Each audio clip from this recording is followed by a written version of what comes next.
மகாலய அமாவாசையன்று குலதெய்வம் இஷ்ட தெய்வங்களை வழிபாடு செய்வதால் வீட்டில் எல்லா நலமும் உண்டாகும்.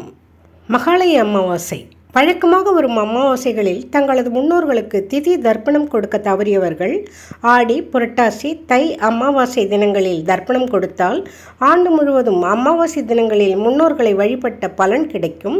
உங்களுக்கும் உங்கள் சந்ததிகளுக்கும் புண்ணியமும் பித்ருக்களின் ஆசியும் கிடைக்கும் என்பது ஐதீகம்.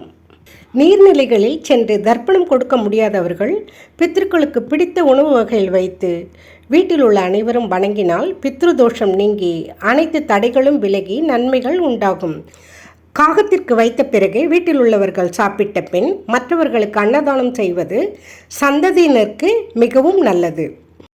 மகாலய அமாவாசை திதி 21/9/25 அன்று ஞாயிற்றுக்கிழமை அதிகாலை 1:03 முதல் 27/9/25 திங்கட்கிழமை அதிகாலை 1:43 வரை உள்ளது.